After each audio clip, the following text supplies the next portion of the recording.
What's up again, everybody? We are hanging out. Just look at us. See, look at us. Just look at us. There's a Paul Rudd clip, and I'm just gonna stick right there. Look at us. Hey, look at us. Look at us. Huh? Who would have thought? Not me. Of him in an interview. I think it's an interview for Hot Ones. Have you ever seen that show where he eats the hot wings? I'm pretty sure it's literally from that, and they're probably gonna like sue me for using the clip, but I don't care because it's just too good. It's the perfect way to intro like a conversation. And that's what we're gonna have. Assad is here. Assad, the big head honcho. That's the word. Honcho and not honchro. The big head honcho of Haunted Castle Gaming is here, and we're gonna hang out and talk about a lot of really cool stuff that has been going on with the company. We're going to talk about just the game itself, Genesis, Battle of Champions. We're going to talk about how the game has progressed, the new and exciting things that are going on Kickstarter, and all of that sort of thing. But first, I want to kick it over to you, Assad, and tell us a little bit about yourself and maybe just, the game or how it came to be, that sort of stuff. Sure. So, Genesis is a tactical collectible card game. I've been obsessed with collectible card games since forever. Like, I started back in Magic Ice Age, if anyone knows when that was. Played so many different card games. And one thing that my brothers used to do when we were growing up was kind of add our own additions to games. Like, we would play Overpower, which is a game about Marvel superheroes fighting each other. But then we would add in our own like Street Fighter characters or Sailor Moon characters. So I've always had this itch of like designing my own card game. And then when I was in high school, I started it. Like, me and my friends, we would be playing other card games and then run out of money. So I would just design a card game until we started saving up money again, and then we'd go play another card game. So I kept on designing games. Eventually, I used this as a medium to practice things I was learning in school.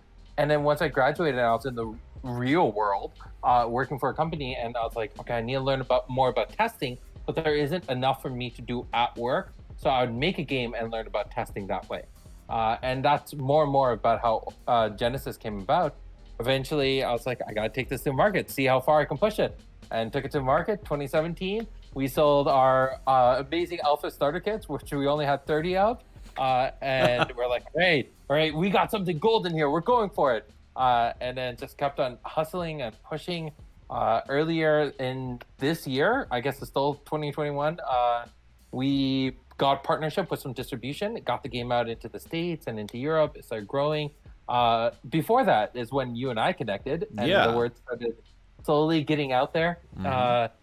And then eventually we're sitting here. There's this big boon in the TCG space, and it's not about gaining capital right now. That is definitely very valuable. It's about letting people know that we've been here for years. We've been working really hard, and we want a chance to compete on the same stage as everyone else. And that brings us to where we are today.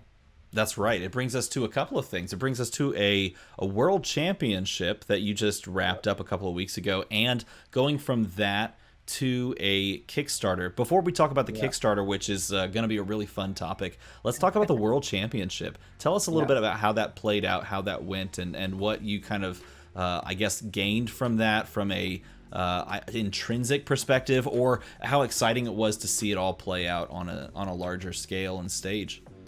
So there are two big takeaways that I got from the championship that I absolutely love. One is that people actually play Genesis.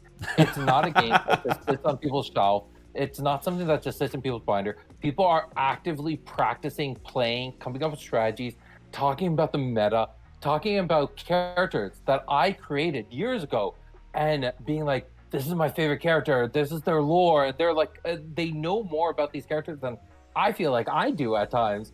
And the fact that people love the IP, they love the game, and for them, it's something more than just a collectible. It is an actual card game. It's a hobby. It's an obsession. It is it's getting to a point where it's going to become a sport. And I want to touch about that in a few seconds. And then the second thing I got away from it is that people are talking to each other. I don't know if you get how surreal it is, but like for me to hear two players debate about the minutia of the cards and being like, yeah, but it's so good in this situation. But what about that situation? And I'm just like, whoa, like they're just taking this to another level. It's gotta be it's gotta be incredibly surreal, the entire thing, to know that you like.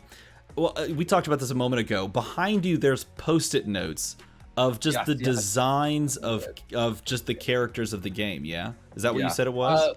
Those are a lot. So, in the startup space, there's something called you have a Trello or Kanban board, and it's just you have like 3 lanes of to-dos, in progress, and then done, and then you create like swim lanes of like, okay, these are the assignments for this person, these are the assignments for that person. So that back there is our somewhere back there is our Kanban board that we have up, and that was like when we were planning Origins before COVID hit. This was our office space that my team used to get together every single day, and we've long since moved it to Trello or other software. But like this office is a museum of how we used to work before COVID hit, and I'm just seeing all the Post-it notes everywhere. There's a bunch there. Actually, there's one of the Post-it notes which is like one of our rules of how the company should operate. It says, make fun of Assad. Like, this is part of the company philosophy. If you cannot comfortably make fun of me, then I know I'm doing something wrong with this company. So how surreal is it you're sitting in this space, you've got all, like, from a designer's perspective, you have put the time and the sweat and all of that into it as like just you and your company, right? Sort of locked away to the world, grinding out how the game functions, what the game looks like, even so far as like the lore. And then you step into the wider world and you see the moment where people have totally bought into it. How incredible must that be? That's got to be insane. Yeah, it's, I mean, it couples into the championship. When we were estimating how many people were there, we blew past our numbers completely. And same with the Kickstarter. When we were estimating, so we'll get into this more when we talk about the Kickstarter. But the stretch goals that we had on there, when we started the project, like before launching, me and my team and all of our partners, everyone together, we're like 150. That's about how much we're going to make out of this Kickstarter, 150,000. And so we set up stretch goals to go a little bit past 150,000, and we were wrong. The community, the support, the love of everyone who's involved, the passion, and the realization that we are not a fly-by-night company. We've been around for 4 years. We have plans for another 7. Actually, more than that. We have plans for at least another 14 years in the hopper. And that we've proven that we're a company that is making a card game that is also collectible. We are not just making, we're just not here to make money. We're trying to grow as a company. So it is insane. Everything about it just blows me away. Yeah. And one of the things that was really cool about, I know we're going to talk more about the Kickstarter, but this was a story that was really nice for me was, actually I got 2 of them, one from the championship, one from the Kickstarter. So from the Kickstarter, we had a Discord launch party the hour leading up to the launch. Yeah. And while everyone was in the launch party, I was frantically getting the last minute things done. And our art director was in my living room. He was staying with us for 2 weeks, the championship and the Kickstarter. And I could hear coming out of his computer, the Kickstarter's not live yet. It's 10 o'clock. Where is it? Everyone start refreshing. I'm there frantically, like trying to figure out everything. I'm like, how do I go live? I don't know how to go live. And I can hear them yelling in the background. So the fact that all the people came together for that was just awesome. And then the second thing was, someone approached me during the championship and they're like, this is amazing. Seeing all these people together, and they're such close friends. Like everyone here is such a tight-knit group. I'm like, majority of these people I haven't met before today. Like the fact that everyone came together and they already knew each other. They were fans of each other and they're friends. They had talked for hours on Discord, and now they're coming together. They were just friends right away. It's such a good feeling knowing that I could bring that positivity to the world, and that's what I want to continue doing. I want to make a game that brings people together, and people are laughing and smiling, and having the same joy I had growing up my entire life. That's the beauty of a game, and you can really just stretch it to any game, period, but like a collectible card game, a trading card game, the human interaction and just the bonding experience that you can have with someone who may not share all of the same experiences as you or the same upbringing as you, but the fact that you can come together and talk about something of common interest. It's like one of those universals, right? It's like food is universal. Just like entertainment. This is one of those moments. This is one of those things that can stretch across boundaries in a very positive and beautiful way. And seeing it firsthand and being the creator of something like that is really, really cool. I think I get to see it a little bit with content creation to a certain degree, but man, building an entire game and lore and that sort of thing, and then sharing it with the world and watching the world kind of take it, that has got to be an amazing thing. So I touched on earlier about this idea of a sport. I had this philosophy starting the company that games go through 3 different phases. So you got the game, you got hobbies, and then you have sports. So games are things that you can just pick up and play with on your own. There's not a lot of lead time trying to learn how to play. And once you're done playing, there isn't a lot you can do. You can't practice or fun. Like Snakes and Ladders or the Game of Life or stuff like that. Sure. You play it during the duration and then it's done. And then hobbies are when you start involving communities. People are getting together to play. You have content creators who are talking about it. There is what I call the self, the others, and the future. There is this concept of I can do stuff on my own. I can deck build. I can look through my collection. I can enjoy it. There's other people who are involved, the others, content creators, communities, stuff like that. And then there's the future. There's like, I can get better. I can become a pro player and stuff like that. Sure. So a lot of hobbies have this. Even Catan has this. You Yes. can become like a super high level Catan player. And then sports. The big difference between a sport and a hobby is, can people who play this professionally make a living off of it? Right. And once you get to that level, then that's something amazing. Like, then you can have, as a community, you get things like, NBA or NHL. You got people obsessing about particular players. This is something I think Magic had really well. Yeah. I think this is something Flesh and Blood is building towards really Right. well. And this is something that I think any game that wants to be stable in the space, you should invest into. So the championship, we actually have it, at least this year, we had it that the entry fee was free. We had a VIP package where you could pay and get some perks, but if you just wanted to play in this tournament, it was free. And we had a lot of people come out and play. And then we put in $10,000 as prize pool. And it was just amazing. Like, people were competing, and the person who walked away, he was like, I did not expect to walk away with $3,000 in hand.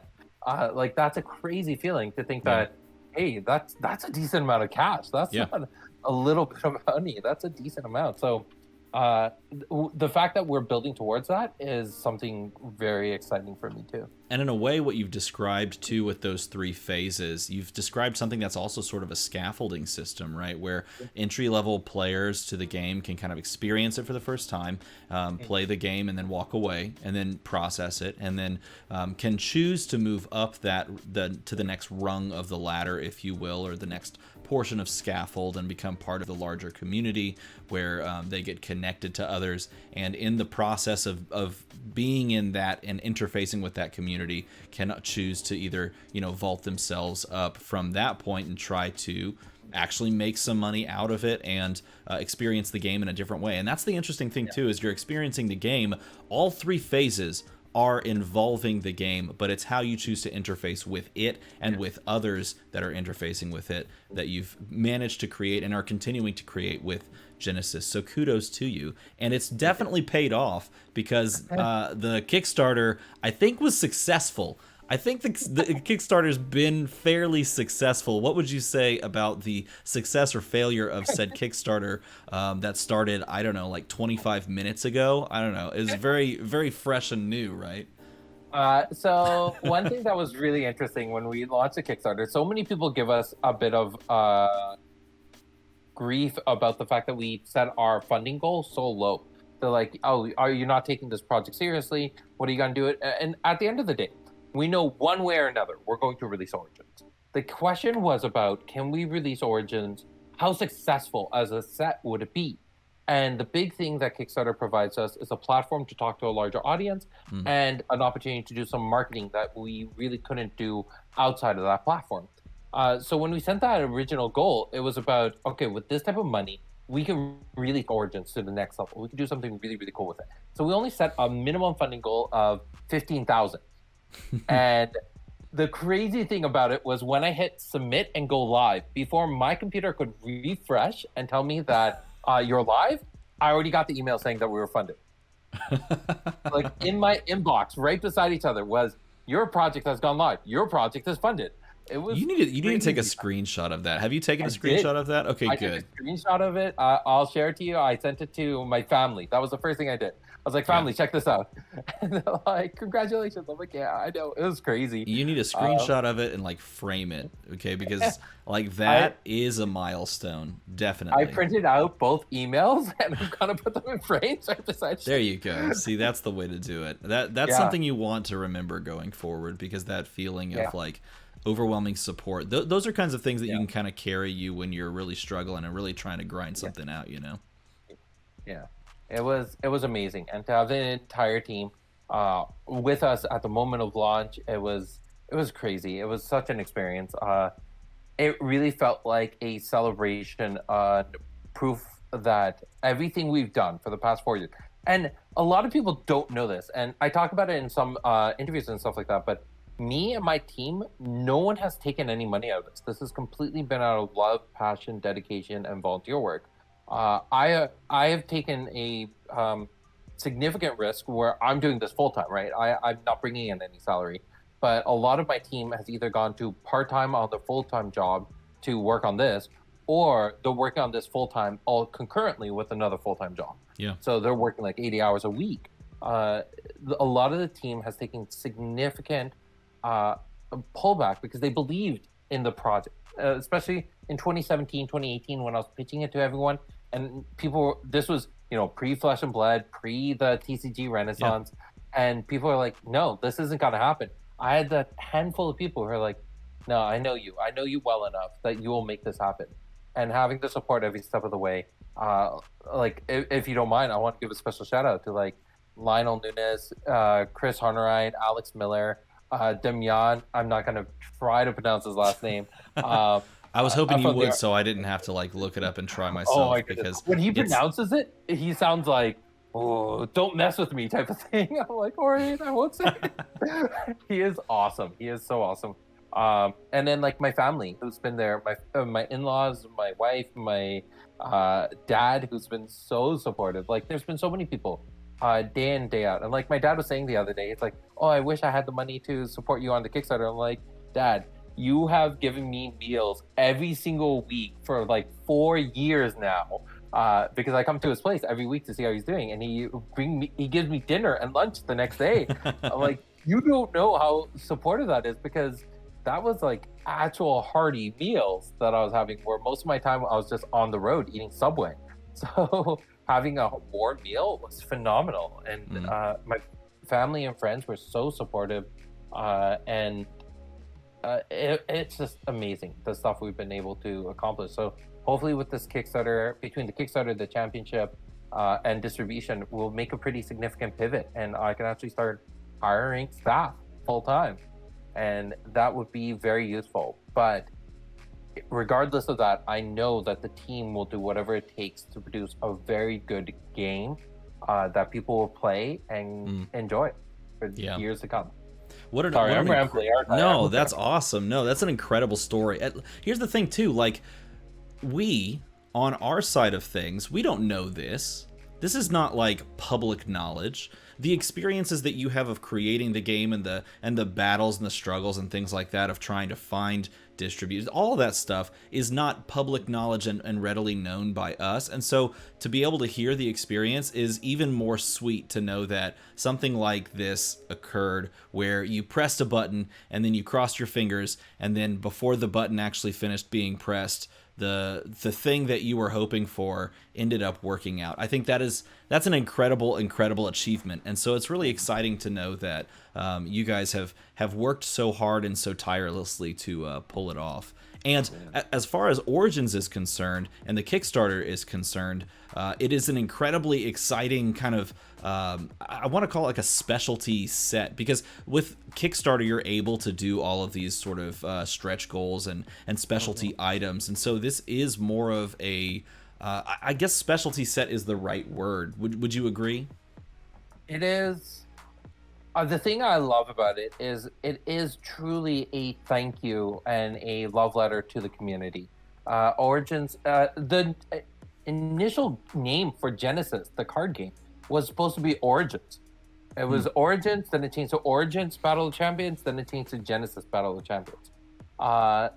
This was the set that all of our planning was built up for. Alpha, Beta, J, and Rays, those were us testing the water, learning about what is it like with adding these mechanics, what is it like reaching out to content creators, getting distribution, getting manufacturing, all those risks, all those concerns, everything we had no idea how to do. We made those mistakes on our own dollar on those earlier product runs to say, we are not going to make those mistakes using someone else's dollar. Now we're at a point with Origins that the game is solid. The playtest community is flourishing. The lore behind it is so rich and detailed, and everything about it is finally coming together in this beautiful project. And being able to use Kickstarter to fund that, to release that, and to create a version of it that is exclusive and for those people who have been with us for the entire journey, who have seen all the struggles from day one and just been there since alpha, and be like, yes, this has finally happened. Yeah. This is the beginning of something amazing, and I can be there for this. It feels very premium too, like the things that you're able to offer through a Kickstarter and through the stretch goals that have, you know, been met in 15 seconds or whatever are just special, right? And it kind of takes everything up a level, in my opinion. Like the idea, like, why don't you talk about the box toppers? I loved the idea of the box toppers, and it's not something that's like groundbreaking by any means, but the fact that you're applying these box toppers just already makes everything feel just a little bit more premium. Yeah. So the box toppers was a very interesting conversation because you have to provide something that's special when it comes to Kickstarter, right? It's just a status quo at this point.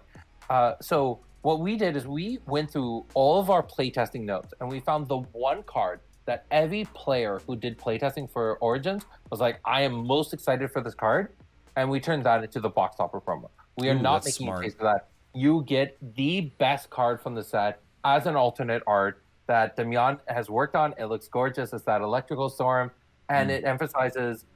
So something that was just completely serendipitous but wonderful for us is Origins is the debut of our fifth affiliation, which was missing in all other sets, which is our green affiliation, which is Fade. Green is also Kickstarter's color, so everything kind of played into each other that way. Yeah, so we have Electrical Storm, the Kickstarter Electrical Storm, which is this bright, vibrant green, which I love. Green's my favorite color. With the Kickstarter logo on it, that's amazing. And then getting that alternate art, I assure you, Damian's artwork is just it's perfection.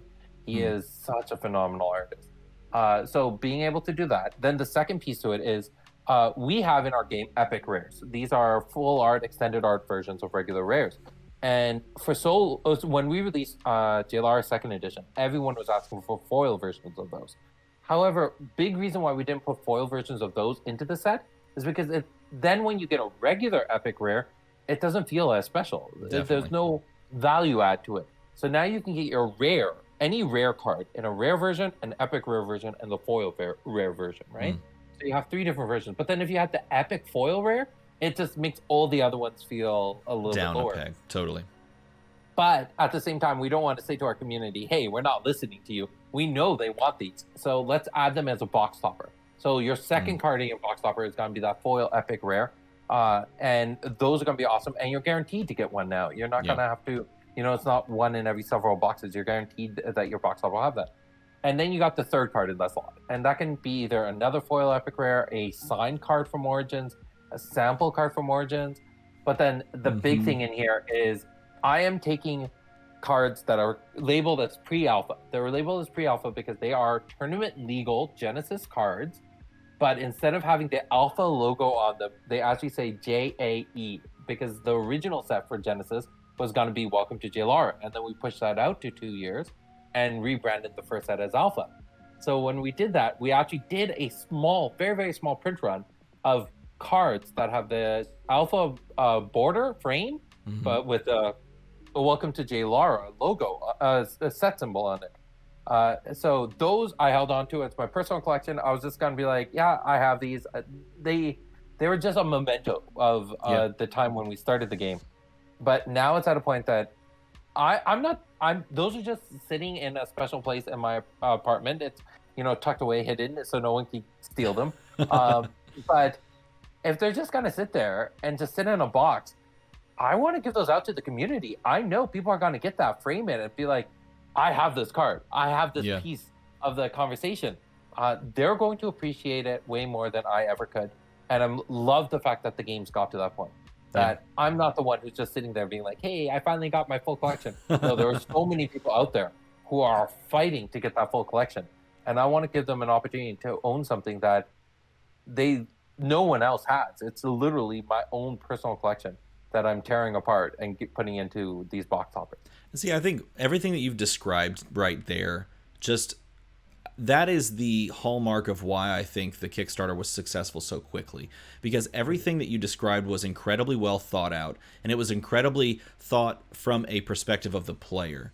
And players see the honesty, they see the transparency, and they want to be a part of that. So they were like, yeah, of course I'm going to kickstart this. It makes total sense. And so it's all very clear. Like when people hear you're talking about this or that or the other, it's very incredibly apparent that it's a genuine conversation and it's genuinely how you feel about the game, because you act on the things that you're discussing. And so kudos to you. I think those box toppers are going to be absolutely fantastic. I'm looking forward to cracking open my boxes and seeing what cards specifically I get, and I'm hoping I can get some cool foils as I crack open. I have yet to open a foil card in a pack. My kids, I opened the Jalara 2nd edition boxes, and every pack that my kids opened, or not, I shouldn't say every pack. That'd be amazing if it was every pack they opened a foil. No, I kept like digging in the box. I was like trying to open the packs faster because I just wanted to say I opened a foil. And no, my kids opened it. They're like, I'll open this one. It's the foil. Crap. Oh, come on. I gotta get another box or something.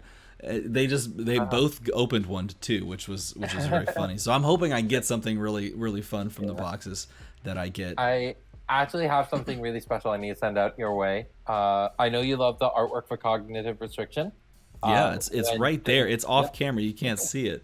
It's right there. I also have it on my desk somewhere too, but my desk it's an absolute shambles. I can't show anybody that. When Damian was here visiting, I actually got him to sign some cards for Patreon members. But I specifically got him to sign a full art Cognitive Restriction for you. So that's gonna come out your way. That art is so good, dude. That art is so good. He killed it.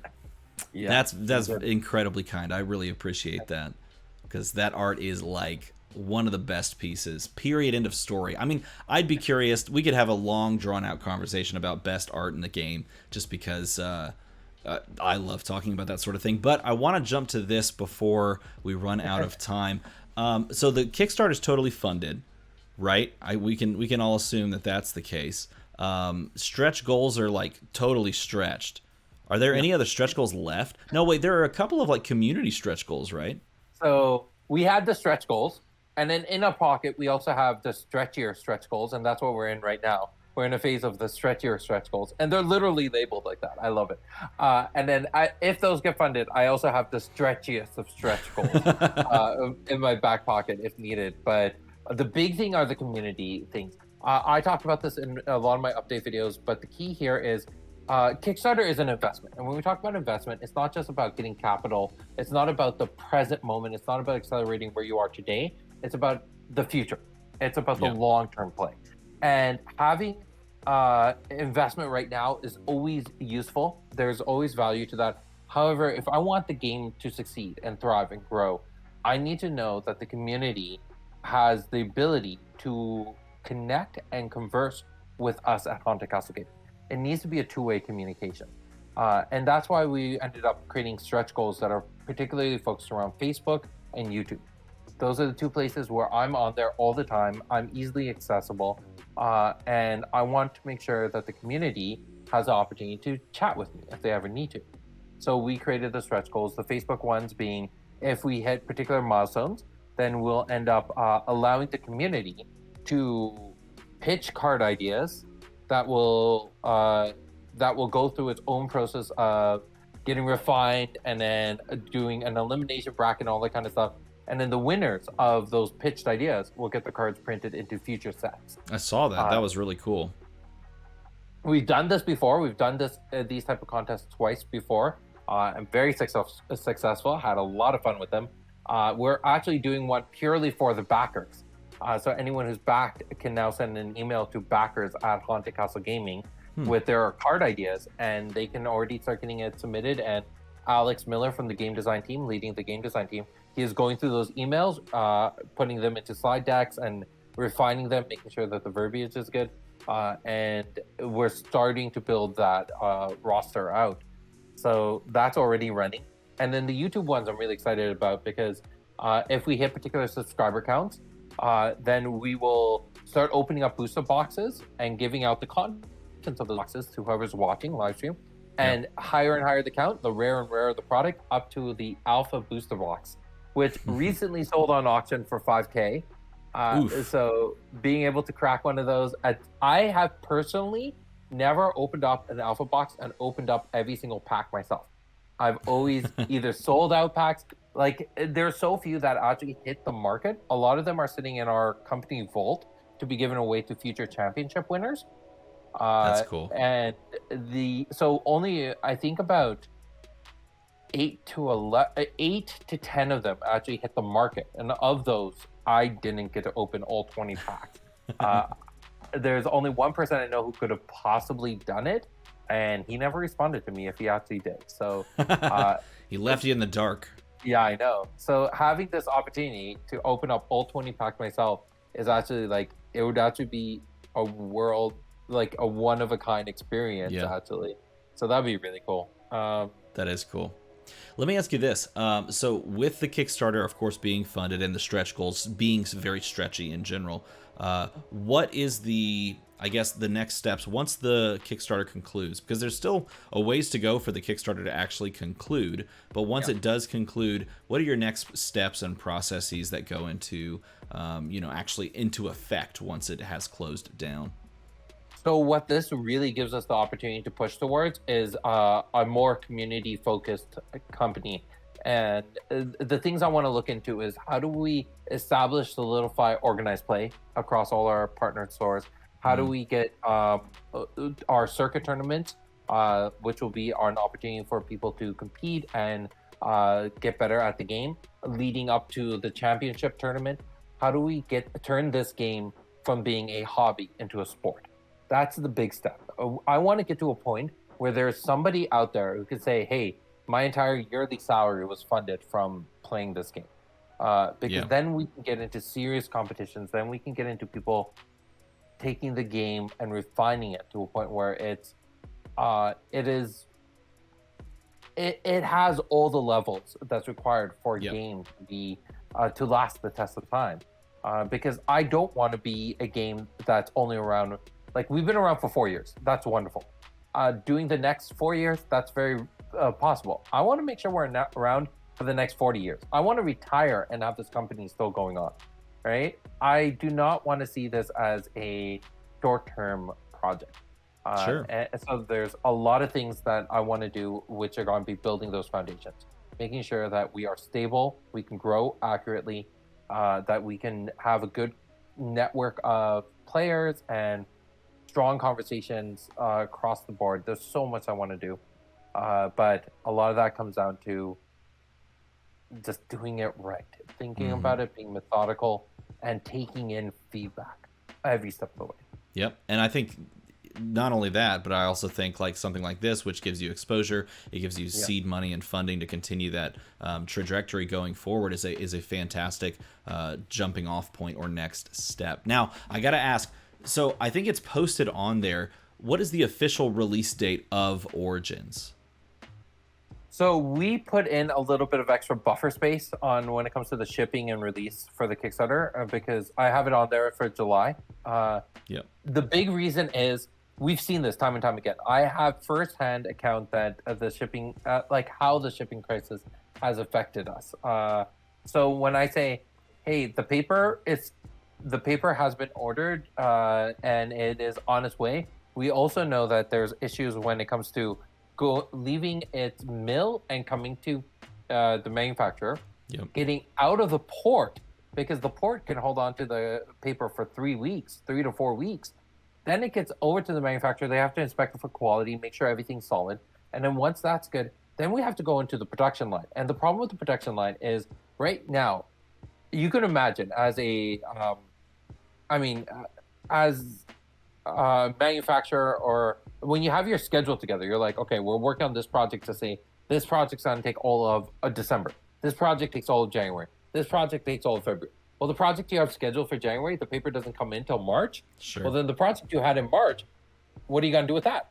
Yep. Everything's starting to get messed up, and the manufacturers are working with us very closely and saying, hey, you're one of our top priorities. When the paper arrives, we're going to pivot and start working on your project. Well, you know what that means? That means someone else whose project was being worked on, they're being screwed over because of us. And that makes me feel terrible. So, because I used to be in that position when our project was really small, they're like, hey, we have to put a pause on your project for a couple of weeks because we have to work on something else. Now I'm doing that to someone else, right? It's really rough. And I want to make sure that we give time to the mills. We give time to shipping. We give time to the production company. Everything has to be fair to all the partners along the production stream. And then even just shipping it out once all the product's done and shipping it out to everyone, that's going to be a journey itself. So we have it for July. I'm fairly comfortable with that, that it'll happen either around that time or earlier.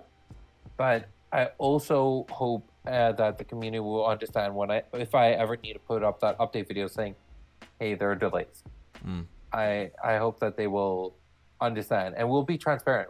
We try to be as transparent as possible. I literally put up a post today for all the store owners and all the distributors saying our paper that we ordered for the reprint of JLR 2nd edition, that was supposed to arrive early October, did not get shipped until mid-October, arrived in the port early November, then didn't get released till late November, and finally we got it. We went to go put the foiling onto it, and the foiling metal was not good enough. So they rejected that, and now we have to wait for more of that to come in before we can start foiling it.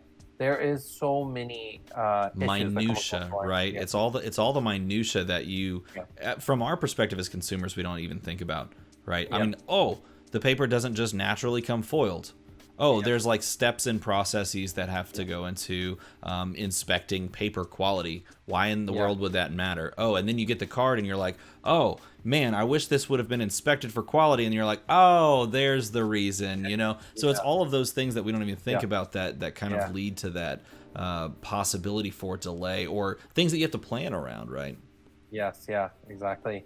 Like, it is paper, and at the end of the day, if paper is sitting in port for 3 weeks and humidity's hitting it, you don't know what's gonna happen to it. So there's so much complication across the process, and that's why I try to be as transparent as I can when people ask me about it. But then I end up rambling for 5 minutes, so I apologize for that. No, you don't need to apologize. This is, again, I love hearing this stuff because this is sort of the inner workings. I don't know about for anybody else, but for me, I love listening to somebody talk about something I don't necessarily know about, but because they're passionate about it or very knowledgeable about it, it's just a fascinating experience to kind of hear the ins and outs of one thing or another with regards to something. So never apologize for that, Assad. Don't do it. Or if you do, I'm just gonna make fun of you for it. I'm just gonna make fun of you for apologizing. You shouldn't do it. That's ridiculous. Hey, before we're done, we have to spoil a card, right? Oh yeah. It's not spoiled yet?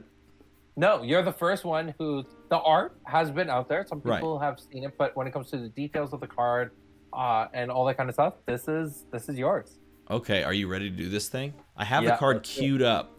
I'm going to hit the transition, and do you want to talk us through the entire card? Because I can see it mostly, but I'm looking at it now, and I can't read all the details. And if I mess up something, I'll feel real bad. So I'm going to hit the button. This is a cool card. I'm really excited because this champion is brand new. It's going to be in Origins, and this is Sara. Yeah, so let's talk about this. So you got the champion card up with all the stats. I can't actually see your screen, so I'm just going to zoom here. Boom, there it is. So, yeah. 18 health, 150 aura, which is on the top tier. This is definitely, you know, a summoner caster. This is a aura heavy user. No energy reduction, so you know that this is going to be stay from a distance type of character. And then the affiliations. This is actually... this is special here. You are the first person spoiling a champion who has the Phage affiliation. Oh, really? As far as I'm aware, yeah. I'm pretty sure you're the first one. Everyone has been showing some of the other combinations and things like that. So this is the first time we're seeing a champion with Phage. And then you got the Chaos symbol, which has been seen in other sets. So Chaos and Phage, that means you're going to be looking for a champion that is about... anarchy and freedom and individuality, while on top of that being survival. So it's about you can think of it kind of like a lone wolves, right? Where it's like, I will do whatever it takes to survive, and I will do this on my own. So this Sara is the last of the 3 vampires to be spoiled. Kasha was spoiled at the championship, and then Great White North spoiled Shun, but Sara here is the vampire. Beside it, the Katia is her conduit, which makes this the green ring that you see on her head. So she has swift, attack, drain 1, exert. All vampires have a way to steal blood. And that's what her built-in attack is. She gets to steal 1 life from someone right in front of her. Amazing. And then she has this continuous blood craving. Ally summons gain Carrion Feast. So first off, ally, this is a new keyword in the game, meaning anything that you beckon, anything that's on your team. We didn't have ally as a keyword in the game up to now. I was actually going to ask about that because I literally, when I was looking at the card, I literally went and grabbed my 2-player starter set and I was like trying to flip through the rule book and like looking for the word ally because I was like, I don't recognize the word ally here, but I'm just going to assume that it literally means something you've beckoned into the, and turns out, that's exactly what it means. So kudos to you for picking a very clear and easy to understand keyword. Right? It also extends into multiplayer. So anyone who's on your team all summons then also gain this. So Carrion Feast, we've seen this mechanic before on Rompo and Raze. So Carrion Feast is a trigger ability. If a summon is if this summon kills a summon, it gains 1 health. So the idea here is that it starts feeding off of other things. It turns all your creatures into this vampiric creatures. Creatures. Sara is a very special champion when it comes to the lore, when it comes to the game as a whole. And I don't know if you're able to show it right now, but there's another artwork in the game called Vampiric Kiss. That artwork, the card, that card was not canon of the lore for the longest time. And we decided this would be the best time to debut that champion. So we now took that champion and turned it into this, took that artwork, turned it into this champion. And you can even see that the background here on the Sara artwork is actually the same background from the Vampiric Kiss. Those 2 scenes are happening within moments of each other. So she drains the blood of all these other elves in the area, and then she is presented this ring. When she attaches it, she turns into a champion, and this is the moment of her turning into a champion. That art, by the way, both for Vampiricus and even just this one, the art of the champion is so evocative. It's so good. You look at this and you're like, ooh, I gotta play that. And I do want to say, and we talked about this right before we started our conversation. I've always had a thing for an effect that applies another effect to something else. Like, so in this case, a champion that gives an effect to other, in this case, allies. I think that is incredible. I've always like gravitated towards things that do that because it's from a very fundamental perspective. It's something that gets the wheels turning as far as deck building is concerned, as far as you know, what summons would I want this to actually apply to? Are there synergies that are inherent that normally you may not even consider, but all of a sudden do? It's that kind of thing that I love in game design. So I was really pumped when I saw this. I was like, oh crap, I love anything that gives something else a keyword. I'm such a sucker for that. This is so cool. One thing that I found really awesome, and the testers figured this out, is so there's another creature in the game, I already mentioned it, Rompo, who has built-in Carrion Feast, and they're like, oh, if I play this, I'll get double Carrion Feast. So they're so excited, and they're like, that's not as powerful. But one thing they did find out was there's a creature called Death Eater, and when it enters the arena, it immediately kills another summon with 3 health or less. So it will immediately kill that creature, but because of Blood Craving, it would also gain 1 health in response. Right. So you automatically get that synergy and that value up. So that's really awesome. I'm excited to see this champion in play. I know a lot of people are excited about this. And again, it's one of those abilities too, and one of those champions that over the long stretch and the long term has potential to continue to see synergies like you talked about. Like the moment you print a summon that does something crazy when it kills something, or that, like you said, kills something, does something crazy when it gains life, anything like that, it immediately makes you turn and start building for this champion again. And that is so cool. That's why I love cards like that. And so kudos for making a good one right here. That's going to be fun to mess around with. I'm excited. So we have a concept in the game design end, and I don't know if other designers have something similar, but we call it openness. Openness of an ability is on a scale from 1 to 5. The more close it is, or more closed off it is, it means that as a designer, we can think of every permutation this card can do on its own. Something like a basic summon with 2 health, 2 attack. It can't do anything special beyond that. It is a completely closed card. It has an openness of 1. Something like Sara is on an openness of closer to like 3 or 4, because we can still fathom all the permutations. It's only with summons, so it's not insanely open. But it does create an openness, and that applies into the value of that ability. So I think this one is definitely going to be a champion that even if it's not meta relevant right now, it could become relevant with the right cards being released. Totally. So I'm really excited about that. Yeah, it's a cool one.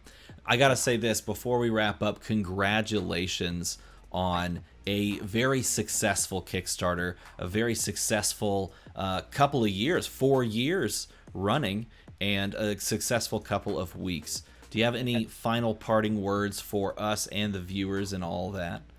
Yeah, I've been saying this a lot, and I'm going to continue saying it. Support your local game source, support your content creators, and keep on playing Genesis as a game. Play it.